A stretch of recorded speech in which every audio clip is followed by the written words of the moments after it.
Hi friends, അസ്സലാമു അലൈക്കും. ഈ ഉള്ളി തൊലിക്കലൊക്കെ കണ്ടാൽ വിചാരിക്കും എന്തോ വലിയൊരു വിശേഷം നടക്കാൻ പോവാന്ന്. വേറൊന്നുമല്ല, 40 കുളിയാണ് കേട്ടോ അനിയത്തിയുടെ. ഈ ഉള്ളിയൊക്കെ തൊലിച്ച് വെച്ചാൽ പകുതി ജോലി അങ്ങ് ഒതുങ്ങുമല്ലോ. രാവിലെ ആകുമ്പോഴേക്കും ഇത് അരിഞ്ഞെടുത്താൽ മതിയല്ലോ.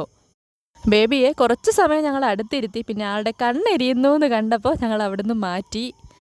കുറച്ച് ദിവസം വീഡിയോസ് ഇടാത്തതുകൊണ്ട് ഒരു വിശേഷം പറയാൻ പറ്റിയില്ല കേട്ടോ. മുഫീദും ഇക്കായും പിന്നെ അവിടുത്തെ ഉമ്മായും മുബീനാത്തായും ആ ഒരു ഫാമിലി ഫുള്ള് പള്ളിയിൽ പോയിരിക്കുവാണ്.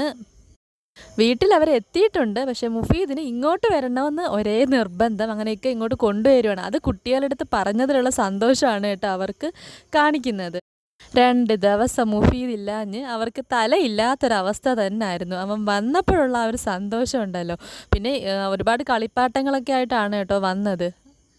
പോയപ്പോഴേ പറഞ്ഞു വിട്ടായിരുന്നു ഓരോരുത്തർക്കും ഓരോ കളിപ്പാട്ടം വേണമെന്ന്.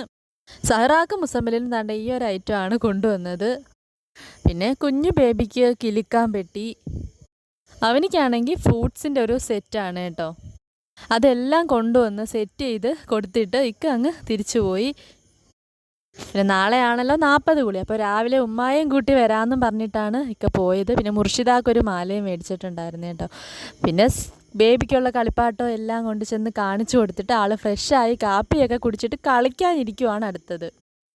4 പേരും ഉറങ്ങുന്ന ഒരു ലക്ഷണവും കാണുന്നില്ല. സാധാരണ ബേബിയെ കൊണ്ടാണ് ഉറക്കം കിട്ടാത്തതെങ്കിൽ ഇന്ന് ഇവരെ 4 പേരെ കൊണ്ടായിരിക്കും ഉറക്കം കിട്ടാത്തത്. കളിപ്പാട്ടം കിട്ടിയതിൻ്റെ ആ ഒരു എക്സൈറ്റ്മെൻ്റ് ആണ് കേട്ടോ എല്ലാവർക്കും. കുറച്ച് നേരത്തേക്കേ ഉള്ളൂ ഇത്. പിന്നെ വീഡിയോസൊക്കെ കയറി കണ്ടിട്ട് ചാനൽ ഇഷ്ടമാവുകയാണെങ്കിൽ സപ്പോർട്ട് ചെയ്യാൻ മറക്കല്ലേടാ. ഏകദേശം 10, 10:30, 11 മണിയായി. ഒരു വിധത്തിലാണ് ഇവരെ പിടിച്ചു കിടത്തി ഉറക്കിയത്. Thank you.